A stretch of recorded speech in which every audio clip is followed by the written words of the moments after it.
We're back and it's fantasy football season, baby. I've been wanting to do this for such a long time, man. I am actually a fantasy football genius. All I do is win, and now I'm trying to look to help you guys win your leagues as well. Please trust me. I know what I'm doing. I have good advice. I'm very smart. I'm an engineer. I don't know how else I can, engineering doesn't matter in fantasy football, but I know football. I know what I'm talking about. And today's video, man, the first fantasy football video of many. Go check out the weekly predictions where I'm talking about what team's going to win each matchup, because today we're breaking down the best running backs that you need to draft before they have their breakout season. So these guys are basically value type picks. You know, obviously you're going to want to go ahead and draft Breece Hall. Honestly, I think Bijan Robinson's overrated, but that'll be in a separate video. But we're talking about guys that are a little bit lower on the ADP, poised for a breakout season. We got 10, count them, 10 names. Now go join the Discord, link down below. I'm itching to answer all of you guys' fantasy football questions. If you join that Discord, there's a channel called NFL Fantasy. Ping me and drop your fantasy question down there, and I promise to answer it, and I'll help you guys win all of your leagues. Today, man, we got 10 names. First name we're starting out at, kind of a lower ADP, right? We got Josh Jacobs. Now, for all intents and purposes, I'm looking at PPR. I'm looking at PPR standard type league. Doesn't really matter if it's 2 flex or not. Obviously, in 2 flex, wide receivers get shoved up the board a little bit. But for all intents and purposes, if it's PPR, that's kind of what I'm looking towards right now. So this website right here is pretty cool. It shows you guys between all the different platforms. We're not only looking at ESPN, right? So Josh Jacobs, he's going at the 212 in sleeper redraft leagues compared to ESPN, where he's going a little bit further. So sleeper in general, you know, running backs get shoved up the board in sleeper, whereas in ESPN, they're a little bit lower. And then obviously in underdog, they're the most value picks, you know, because wide receivers get shoved up the board dramatically.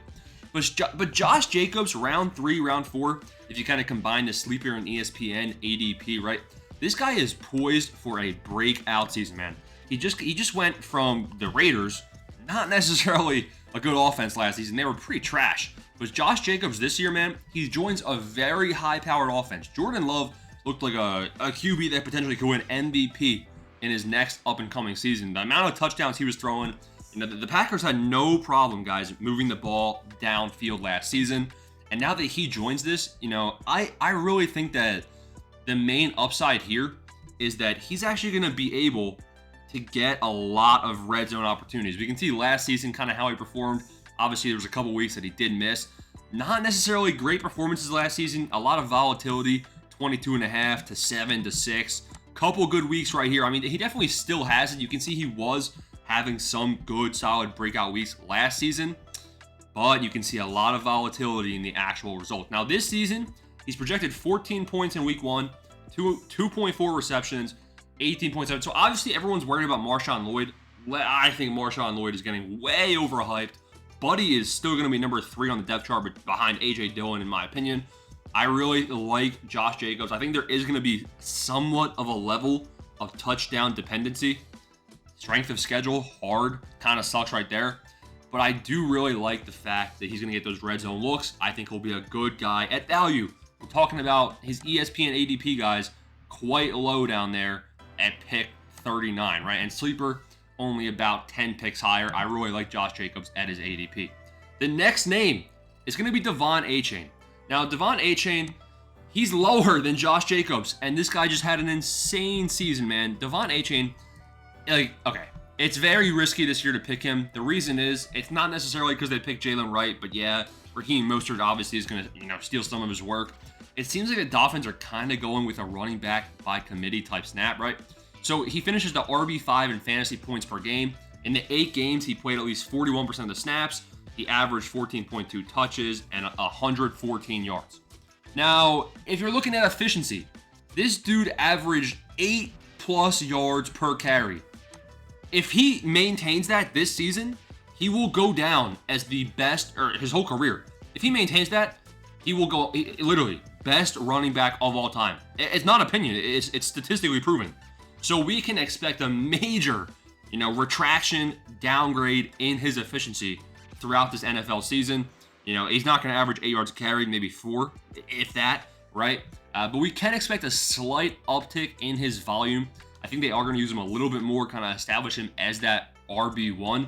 But obviously, they're still going to be using Mostert. They're still going to be, trying to give Jalen Wright some of the stuff. Projected 14.3. If we take a look at his points per game last season, man, this guy had boom types week. Obviously, look at week 3 through 5. 51. Okay, that's crazy. 27, 21. Volatility 1, 4. Those weeks will lose your matchups. But every other week, man, this guy's been pretty solid last season. So I do think that Devonta Chain can be a good guy at value. Now let's see. I think he is going quite high. He's rising up draft boards and underdog specifically. You can see ESPN, he's going lowest. Underdog, he's going at the 2.8. At the 2.8, hold the phone, pump the brakes. I think he's actually overvalued in underdog. But in ESPN and maybe even Sleeper, he is a guy that I think can have he already had his breakout year. He will cement himself as a true RB1. He has that potential this season. Now we get into some of the bums. And when I say bums, I mean they're actually lower ADP than those first guys we were just talking about. And the first one we're going to be talking about is TaiJ Spears, man.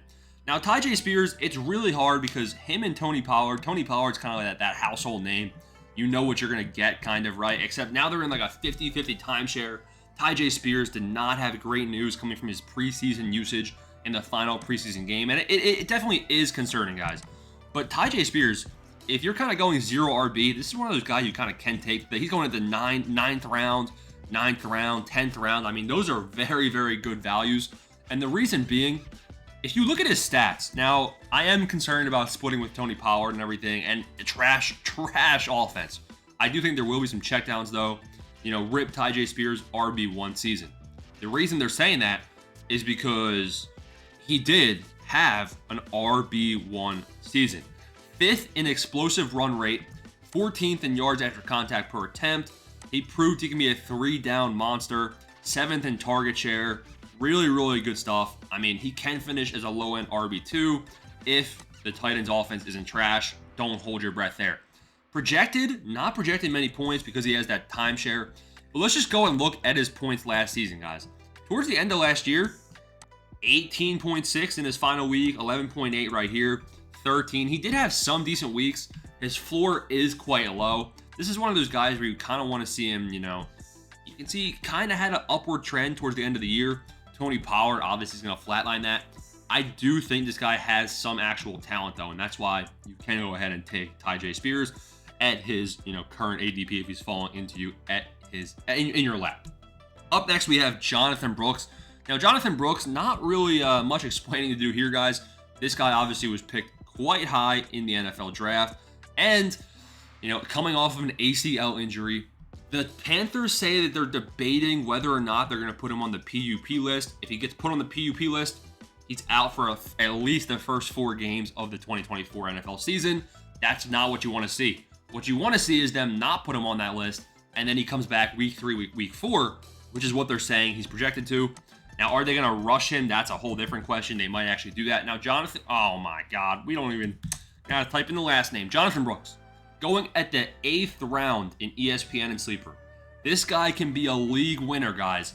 He's only going to miss about 3 or 4 weeks, hopefully, of the NFL season. And his competition is Chuba Hubbard. Now, Jonathan Brooks, draft capital, right? This guy was drafted pretty early. I believe he might have even been a first-round pick. Okay, so he was a mid-second round pick, right? So 46th overall in the NFL draft. They invested high draft capital. He was a very, very good running back prospect coming out of the draft, and he has no competition. He does have a trash offense. That worries me. Coming off of the ACL injury worries me. But I do think he will legitimately have a true workhorse role when he comes back. And look at the names he's surrounded. Why would you take Ezekiel Elliott over Jonathan Brooks? Chase Brown over... You're out of your mind. Jonathan Brooks is an insane value. You got to take him before he breaks out. We're actually going one spot below him, man. J.K. Dobbins, the Los Angeles Chargers. Now, Dobbins, obviously, him and Aaron Rodgers, they were on the up and up following their injury. You can see J.K. Dobbins is going in round 12. Round 12, this guy can be a league winner. The reason being, when this guy was healthy, he was actually playing very, very good. The torn ACL that ended the 2022 season. Last year in week 1, he tore his Achilles. Buddy is actually very, very injury prone, but he believes he's in line for a special season in 2024. and hopefully he's healthy. This guy's only 25, and really he hasn't had much body damage considering he's been missing every single game every single year, right? I mean, zeros. So in terms of wear and tear, I don't really know. Now in PPR, this guy's predicted 7.6 points, which I think TaiJ Spears, we might not have clicked PPR, which might have dragged down his projections a little bit. But J.K. Dobbins is projected. The reason I like J.K. Dobbins, right? He's in a timeshare, quote unquote, with Gus Edwards. Gus Edwards, Gus Edwards was number 2 in Baltimore over J.K. Dobbins, right? So J.K. Dobbins is a clear better talent. Gus Edwards might eat into some of that red zone. He's going to eat into that red zone role. That kind of sucks. Don't overreact. People are saying, what's his name? Kamani Vidal. I don't even know where he is on this list. People are saying Vidal could have a role in this offense, and you are tripping. Do not be taking Kamani Vidal. I did not really see any great preseason. There he is, right here, 278. Yeah, don't be worrying about him. And the reason I like J.K. Dobbins, you're gonna know, like week 3. By week 3, you will know if J.K. Dobbins is a good person on your roster or not. And if not, you can just cut him. So you're basically securing. It's no risk for all intents. That round 12. Now, underdog's a different story, but round 12 in a redraft league, you're not really risking much because you can always just cut him and add somebody from waivers if he's not, if he's that RB2, RB3 type guy, if Gus Edwards seems like the RB1. So that's why I really like J.K. Dobbins. Jerome Ford, the reason I like Ford, man, Nick Chubb destroyed his knee. There's no timeline. People are acting like Nick Chubb is back from injury. This guy had one of the worst injuries we've ever seen, ever. I wouldn't be surprised if Nick Chubb misses 8 games this season. Like, it is crazy how high people are moving Nick Chubb up draft boards. Whereas Jerome Ford, with Devonta Freeman having an injury, he really is kind of the only guy there in Cleveland now. And he's gonna be that same guy that we had from last season. Now, how was he last season? Take a look at his actual performances and everything, right? So he was averaging double digits basically every single game. You can see a lot of consistency from week 10 to week 14, a couple dips, and then he had that breakout week with 26 points. But really what you're going to get here is a consistent running back with a very safe floor. I mean, 7 points is kind of the lowest right here in this stretch. And the reason being, the Browns seem to be an improved offense. They got, Jerry Jeudy now. Deshaun Watson, second year in a row where he actually gets to play. I expect an improvement from him at the quarterback level. And Amari Cooper was doing great things. The chemistry with Deshaun Watson. I'm excited for the Browns offense. Jerome Ford, I think he's in a very good spot. I think he's going to have a very, very stable season come 2024. Now we got to talk about Trey Benson, guys. Trey Benson, another guy where kind of invested some draft capital here. And James Conner is an older running back. He's going to 12th on ESPN, going to 10th on Sleeper, 12th on Underdog Best Ball. This is a guy where he'll win you leagues later on in the season.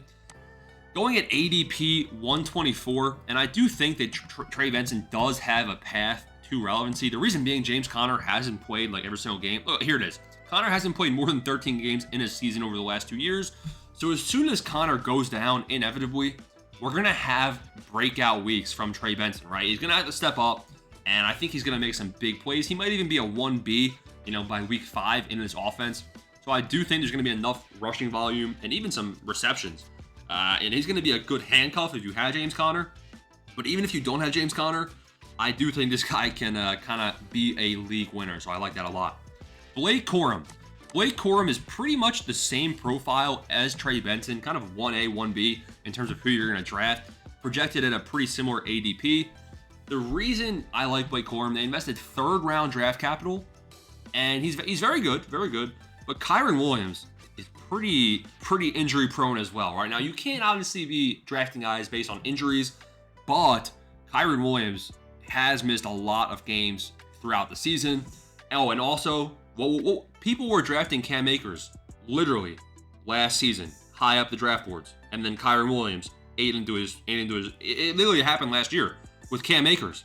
I don't trust a single running back in Sean McVay's offense, man. So that's why I like taking the Rams backup running back who just got 3rd round draft capital. I think he could have a breakout. This next guy I'm actually really excited about. This guy might be one of the best values in the draft, in your draft, right? Rico Dowdle. Let's take a look. Round 15.5. He's round 15.5 on ESPN redraft. A little bit higher in Underdog, and then pretty mid in Sleeper. I mean, the 13th round in Sleeper. for a running back is quite low. So this is a very, very good value type player. Obviously, this is Blake Corum, Trey Benson, kind of 1-2. But Rico Dowdle, guys, this is a guy that can, he's not waiting for somebody to like get injured. He's going to be the 1A, 1B. He'll be the 1B to Ezekiel Elliott, right? Ezekiel Elliott is 67 years old, not efficient at all. Ezekiel Elliott, I expect to kind of take that goal line work. But Rico Dowdle, I think, can easily turn into somebody who's an RB3, RB4, kind of getting similar points to Jerome Ford this season.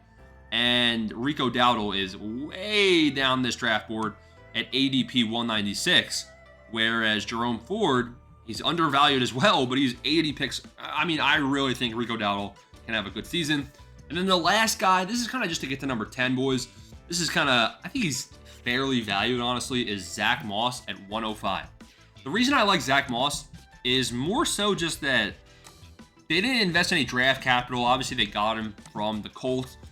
I had Zach Moss in fantasy last year as the handcuff to JT, and Moss played really, really solid, actually, last season when he was filling in. People are saying he's not good, he's overrated, stuff like that. Yeah, but he did have some weeks last season where he actually, I mean, look at these. He had some solid weeks last season where he showed that he can get it done. And he was almost like a league winner in those first couple weeks last year. Obviously, JT coming back, took away some of his work and whatnot. His competition's Chase Brown. I don't think Chase Brown's good. I mean, Zach Moss is better than Chase Brown. The reason I like him too is he got a bag. Zach Moss contract. They're going to be, the guy that they paid $8 million to is going to be getting a heavy workload this season. So draft him. And his ADP is quite low. It's what is it, 100? I think his ADP is around a pick 100. So I don't mind that. You know, round 8 on Sleeper, round 9 on ESPN, and round 10 on Underdog. Pretty safe pick right here. He's an RB1 in a high-powered offense in Cincinnati. The Bengals offense is going to be very, very good. I mean, this is a guy where, those are the 10 running backs that are going to be league winners this year. A lot of them are going to hit. A lot of them have paths to RB1. Hope you guys enjoyed the video. Like I said, join the Discord. Ask me your fantasy questions down below. Peace out. Thanks for watching.